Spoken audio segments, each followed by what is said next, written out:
Eh bien bonjour à tous, aujourd'hui nous sommes le 13 avril et comme vous le voyez derrière moi, les colzas biologiques qu'on avait semés l'année dernière sont en fleurs. Bien voilà, ça fait à peu près 13 jours que ces colzas sont en fleurs, hein, depuis le 1er avril.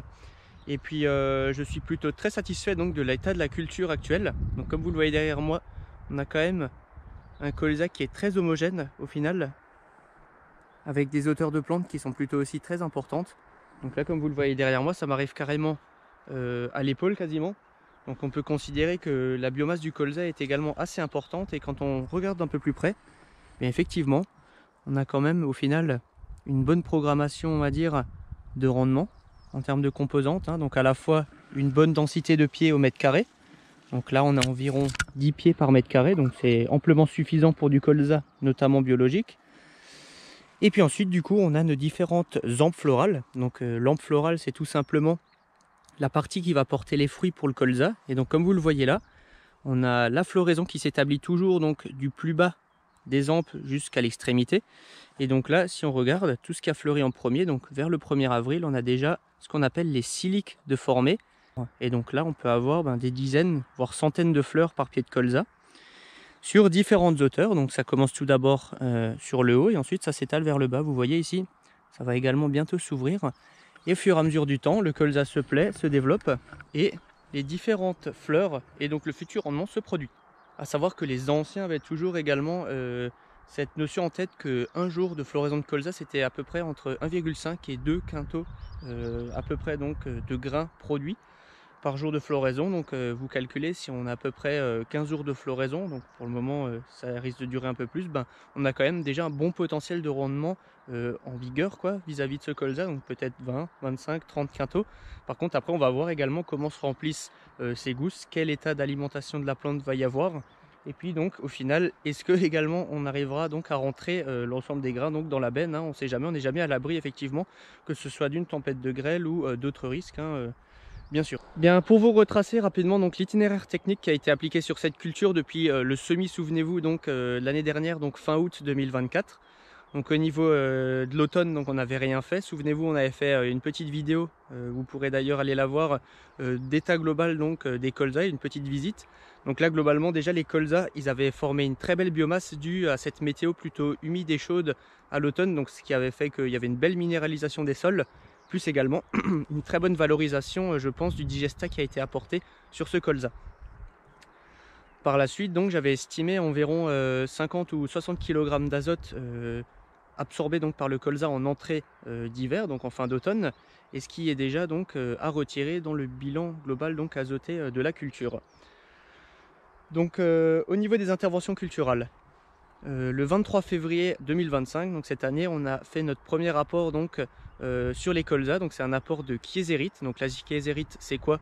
C'est un engrais qui contient à la fois du soufre, donc l'anhydrite sulfurique à 52% donc de titration pour 100 kg de produit, et également donc 25% de magnésie, donc du MgO, qui est également donc un élément, donc le magnésium, très important, notamment donc pour la photosynthèse de la plante.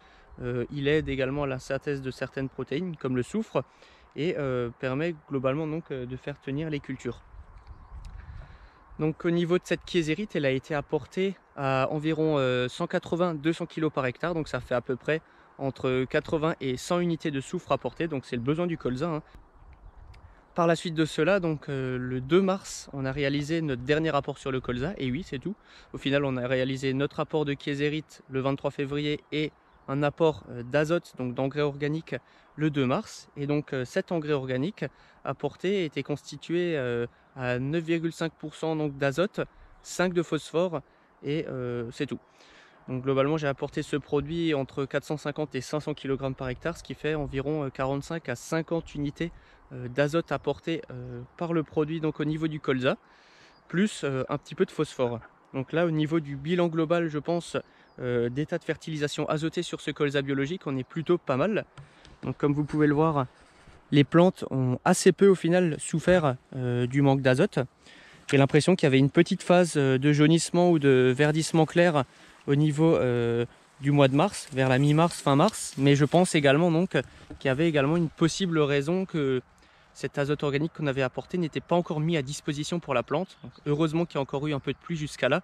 Mais sachez maintenant que depuis environ un mois, on n'a non plus pas de pluie.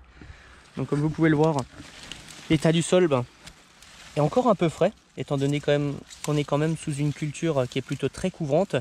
Mais globalement, on commence quand même à avoir des signes de manque léger d'eau, on va dire, pour les différentes cultures qu'on peut cultiver.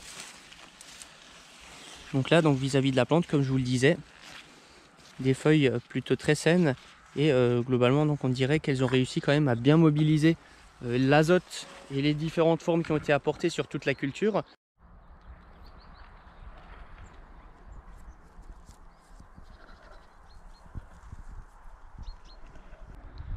La culture du colza, c'est une culture qui a des besoins en azote qui sont de 7 unités d'azote par quintal de grains produits. Donc si moi mon objectif de rendement il se situe à 20 quintaux, on aura besoin, si vous calculez, donc de 140 unités d'azote. Et si il est de 25 quintaux, eh ben, on montera déjà plus. Donc disons que moi j'étais parti sur un objectif d'environ 20 ou 25 quintaux. Donc un peu moins de 200 kg d'azote quand même à fournir au niveau de la plante. Par contre, donc il faut prendre en compte les différents postes de fourniture, d'une part donc par le sol, les produits résiduaires organiques qu'on a pu apporter comme le digesta, mais également ensuite différentes choses qui sont peut-être annexes mais qui comptent également, que ce soit l'antécédent prairie. C'était une prairie à base de graminées, donc raigrats anglais plus légumineuses avec du trèfle blanc nain et du trèfle violet.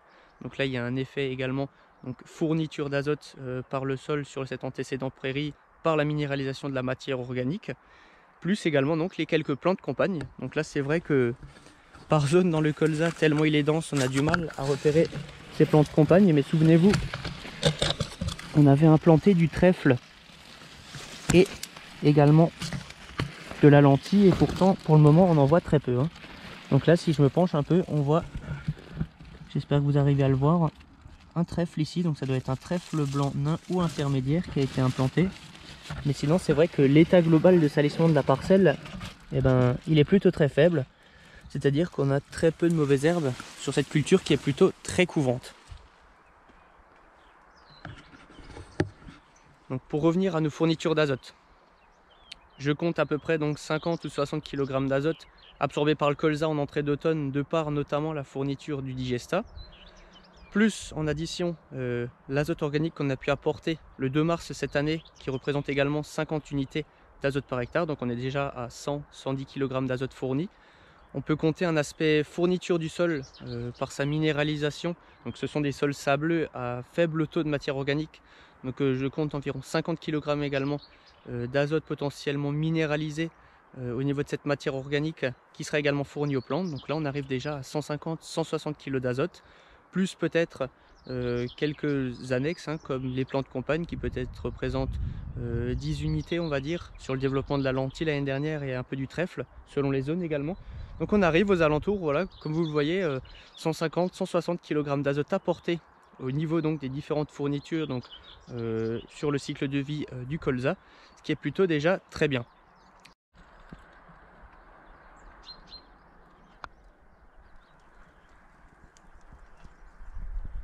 Donc à savoir qu'en agriculture biologique, au final, vu qu'on n'utilise plus aucun produit phytopharmaceutique de synthèse ou même engrais de synthèse, on n'est plus en moyen de protéger donc le colza contre divers ravageurs. Donc là au niveau du cycle culturel global du colza, on a eu de la chance, puisque pour le moment la seule problématique donc ravageur qu'on a eu, c'était globalement les limaces au niveau du semis. Souvenez-vous, on avait eu quelques pertes notamment autour des parcelles qui au final ont été plus ou moins bien compensées selon donc les parcelles et également l'état du colza à ce moment là. Ensuite on a peut-être eu un petit peu de dégâts d'altise, notamment la grosse altise. Il y avait des perforations sur les feuilles. Puis ensuite, donc, j'ai plus forcément pris le temps également d'observer surtout l'hiver, étant donné qu'on avait assez peu le temps, mais au final, je pense qu'on a eu assez peu d'attaques d'autres ravageurs. Donc au niveau de tout ce qui est charançon, donc qui sont également des ravageurs plutôt très susceptibles de générer des dégâts sur le colza, j'ai pas eu l'occasion d'en observer, donc tout simplement parce que je me suis pas non plus penché sur les plantes de colza à observer tout ça. Donc ensuite, aux alentours donc, de fin mars, on avait cette pression avec les méligettes, donc tout juste avant que les colzas entrent en fleurs. Je vais vous mettre quelques extraits vidéo. J'avais vu pas mal de ces insectes, au final, qu'on observe assez peu actuellement. mais tout du moins sur les boutons floraux donc qui n'étaient pas encore ouverts. Peut-être qu'on en voit encore un peu maintenant, voilà, je ne sais pas si vous arrivez à les voir. À l'extrémité de mon pouce, ce sont ces petits coléoptères il me semble. Ici on en voit également sur une fleur qui va pas tarder à s'ouvrir. Ce sont ces petits coléoptères qui tout simplement sont pollinisateurs du colza une fois que les fleurs sont ouvertes. Par contre, avant que les fleurs soient ouvertes, ça peut carrément être des ravageurs, c'est-à-dire qu'elles vont tout simplement s'attaquer aux boutons floraux, les perforer, et le bouton floral va tout simplement avorter. Et la fleur donc ne pourra pas s'ouvrir, et donc on va perdre tout simplement cette fleur, et donc on perd la composante de rendement. Donc tout simplement, j'ai envie de dire, j'avais cette crainte au niveau des méligettes, et au final, la variété ES Alicia qui a été associée dans ce colza biologique, donc qui est une variété un peu plus précoce, a permis donc à certains pieds de colza d'ouvrir leurs fleurs un peu plus tôt. Et une fois que les fleurs sont ouvertes, les méligettes courent et sont attirées donc par ces fleurs, cette couleur jaune également, et commencent à polliniser. Et donc au final, pour le moment, j'ai l'impression qu'on a eu assez peu de dégâts au final des ravageurs au niveau du cycle du colza, mis à part, comme je vous le disais avant, les limaces. Maintenant, il peut également y avoir certaines craintes, notamment les maladies. Donc c'est vrai qu'autour de la floraison du colza, notamment à partir de la chute des premiers pétales de ce colza, les agriculteurs notamment conventionnels qui ont pas mal de retours de colza dans leur rotation protègent tout simplement avec un fongicide le colza contre certaines maladies du pied, notamment le sclérotinia pour ceux qui connaissent. Sauf qu'en bio, effectivement, donc on n'a pas du tout de moyens de lutte, et au final, j'ai envie de dire, la meilleure façon donc de lutter contre ces maladies fongiques, c'est tout simplement déjà d'assurer une très bonne rotation des cultures avec un retour assez peu fréquent donc du colza, donc c'est-à-dire pas avant 5 à 7 années de retour donc du colza sur la même parcelle. Donc comme ça, on est au moins sûr qu'on n'a pas ce risque de contamination ou de risque tout simplement de maladie du pied, qui effectivement peut causer pas mal de problèmes sur le colza et sa culture en rotation, donc notamment ceux qui font des associations en rotation blé colza. Ça, c'est vrai qu'on a tout de suite un risque bien plus important. Et ensuite de cela, donc c'est également donc la bonne santé du sol, qui d'ailleurs assure sur tout le cycle de la culture, hein, mais pas que du colza, mais globalement donc l'état de nutrition de la plante. Donc si on a un sol très bien aéré, on va avoir donc la vie biologique du sol, notamment ses bactéries, ses champignons, mais également les vers de terre qui fonctionnent plutôt très bien, et qui donc fournissent à la plante un état d'alimentation très favorable, que ce soit donc par rapport à l'azote, mais également à d'autres macro-éléments comme le phosphore, la potasse ou le soufre, mais également donc les micro et oligo-éléments, comme je les appelle, donc le cuivre, le zinc, le manganèse, et j'en passe. Donc tout ça, ça passe par une bonne santé du sol, comme je vous le disais, et c'est donc pareil pour les maladies fongiques. Donc au niveau des plantes, on essaye globalement donc d'avoir ce meilleur état d'alimentation et de santé du sol pour ensuite avoir des belles plantes. Et ici, on arrive à observer assez facilement le bon état de santé du sol, puisqu'au final, on a quand même pas mal de turicules de vers de terre, comme je vous le disais. Donc ça, c'est déjà plutôt très bon signe. Et on retrouve également donc très peu, voire pas de résidus donc du précédent. Donc ça, c'est déjà de très bons signes, on va dire, de fonctionnement du sol.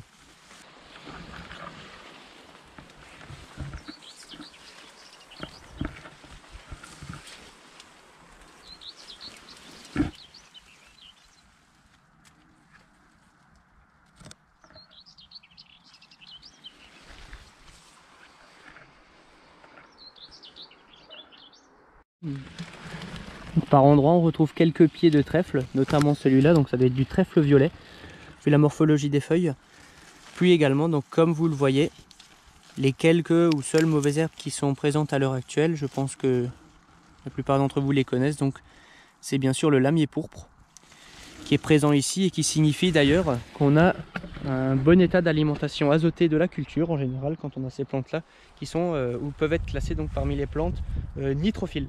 Bien écoutez, je vais vous mettre quelques extraits vidéo des deux autres parcelles donc de colza qu'on avait pu cultiver cette année en agriculture biologique. Vous verrez, elles sont tout aussi belles je trouve. Donc effectivement, on a quelques petites zones où on peut avoir des hauteurs de colza qui sont un peu plus faibles. Là-bas, je ne sais pas si vous voyez un peu. On a du colza qui fait cette fois-ci que 1,20 m on va dire, 1,30 m, 40. Comparé ici où il fait quasiment 1,60 m, 80 par endroit. Mais tout du moins, je vais vous mettre ces extraits vidéo. J'espère que cette vidéo vous aura également plu, qu'elle vous aura apporté quelques détails techniques, qu'elle vous donnera également envie, je l'espère, donc de cultiver du colza biologique pour certains. Donc c'est vrai que c'est une culture au début qui est très opportuniste, c'est-à-dire qu'on ose assez peu, ou tout du moins on ne sait pas du tout si on arrivera à la récolter. Mais tout du moins on met des frais, donc c'est vrai que ça représente quand même un petit peu d'argent. On essaiera de chiffrer ça en fin de culture.